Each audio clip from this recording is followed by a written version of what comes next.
My name's Annie Ginder, and I'm applying for the position of the 4th Poet Laureate in Lancaster County. My first poem in this video is called David White. It is about the poet David White, who I find extremely inspiring. His voice, his delivery, his knowledge is just phenomenal, and I listen to him on Fresh Air sometimes. He does some programs on NPR, I think, and he is just amazing. So I wanted to write a poem as a tribute to him. So this is called David White.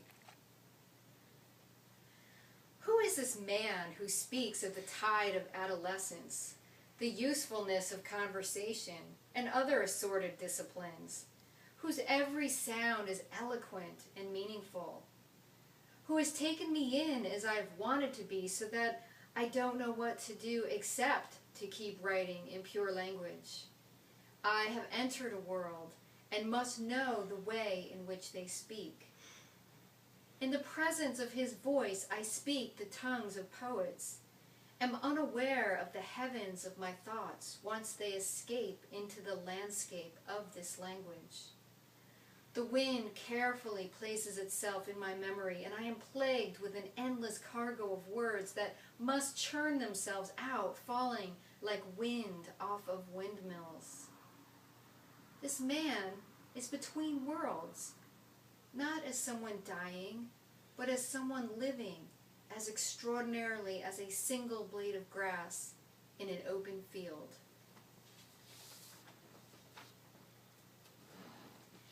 Years ago, when I was just getting into poetry in Lancaster County, I rented an apartment with a friend of mine who was also very much into poetry, and at times there were it was a little difficult to find spaces to read and to talk about poetry. So at one point we ended up having poetry meetings in our apartment and readings as well. So this is a little bit of a tribute to that, and it's called 127 East Walnut Street. I got this room by the throat, my hands around its neck like a winter coat buttoned up, just keeping it warm. Kids outside wrap their screaming voices around each other. My own voice and lips falter in part, like the husk of the corn not quite torn off the cob, left open and silent, robbed by the voice of the wind.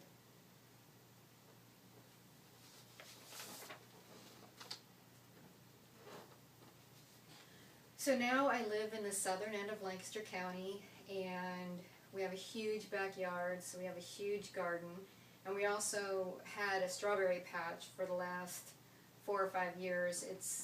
It just kind of got not so good in the last year, so we actually plowed it under, and it now has potatoes. But a few years ago, when the harvest was abundant, I was out picking strawberries one night, probably around 7:30, right at dusk, and it was just a really beautiful night. So I ended up writing this poem about picking strawberries. So, picking strawberries.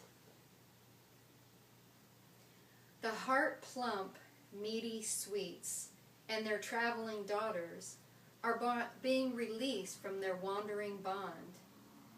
For each one that is eased back to earth beneath my strained and stained kneecaps, there are a dozen tight-fisted ones beating, begging to be let loose in the dusk humidity. Amidst their holiday colors, the sky is darkening. The breeze is welcome. The neighbors are salivating. The day they invited you to swim in their pool, how carefully I chose each berry for them, as if each one was saying thank you, unlike the others. Now, rabbits season the surrounding grass, patiently waiting in this leafy lobby, as if they have a reservation here, tonight. These bucketfuls are keeping them from.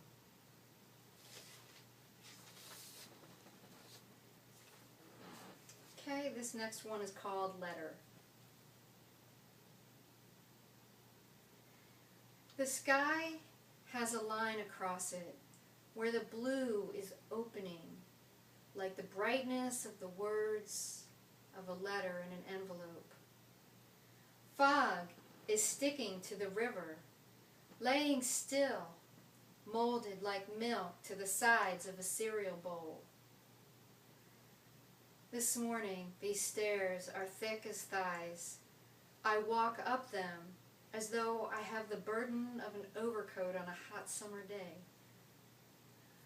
I didn't know how to reach you until now, or how your sadness would come to me through the eyes of those I love, and that which has become separated would be carved in the tree of my life. How owls would haunt me with their constant question. A mother holding a child is forever in the background, silence held in the length of her mouth.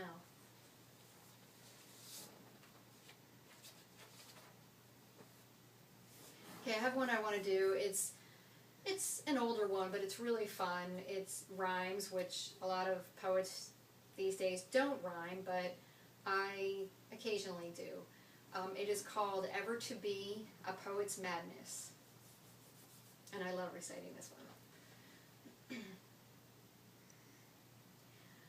A stream of bright sadness winds its way on down the world, slinks lightly through a poet's madness, finding fields of long hair and curls that lie while a new sun rests in a basket full of light. And they all know it is wise to give love to what raises the night. Now, a poet's madness is a collection of beings, whether real or residing in the songs they will sing, for what must live through it must die while still teething. What's content to be dead must be bribed until living again. 'Cause its pain has no memory as glass has no shade. Its shine of deceit is what calls up this day, welcomes it with mercy, asks, did you sleep well? 'Cause the darkness was short and interrupted by bells. Alarms that were ringing in the night of the cool caught those robbers inside, slinging shadows over jewels. The liquid breezes give scars unto the sky, though the blood rarely freezes any guest upon this eye or that eye. I can still smell the scent that it brings, stinging new breaths in the light. The heat is uncomfortable with just a handful of sight, to be thrown to the pigeons like crumbs in the park, followed by ants who will steal it, then silently march back to their communes provided with food, to celebrate the feast in the dirt of split rooms. Their wild eyes laughing, a howl, drunk and clever. Their shame is not stealing, but in thinking forever. 'Cause at the end of their day they can say they got what they need, though the lives of their words hang out heavy with deeds.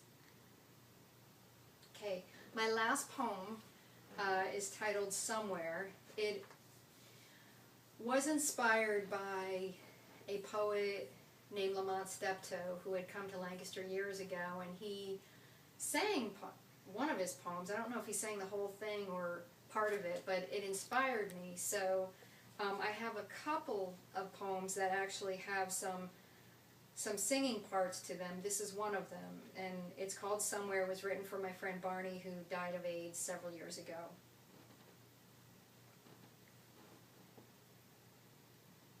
Somewhere,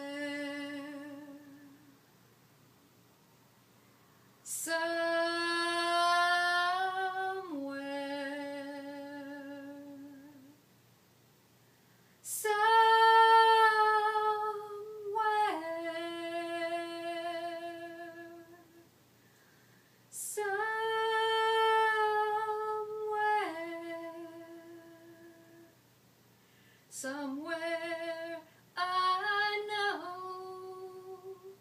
I know he is, somewhere I know. Somewhere between his daddy's eyes and the overgrown cliff is a hot bowl of chili and a trip to Graceland they took. Somewhere is the smell of the slow burn of a cigarette and the sound of a wooden chair rocking. And on Easter, the slices of plum so thin I saw through them, sugared and shaved with the peel of a lemon. And the antique shop selling rust-colored, outdated, overpriced leather boots, items old and broken, like dogs lost in a pound. Now, somebody has to wear lace. Somebody has to remember the cross in the storefront window, in a town without postcards, surrounded by the cradling cry of the coyote who sings. Lonely is the moonlight, a place he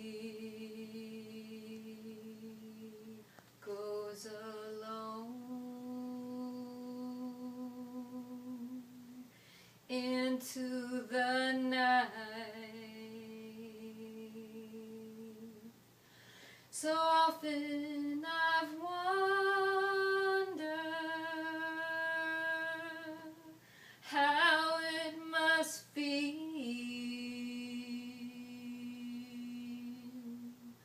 to be so alone.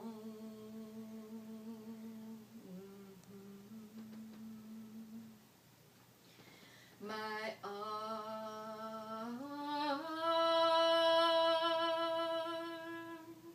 could make a bed for you. My body gonna blanket you, all feather and soul. The coyote is calling, he's calling you home.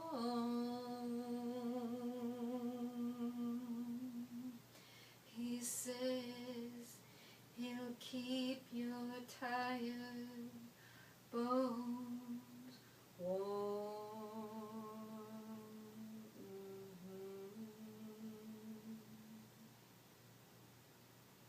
Thank you.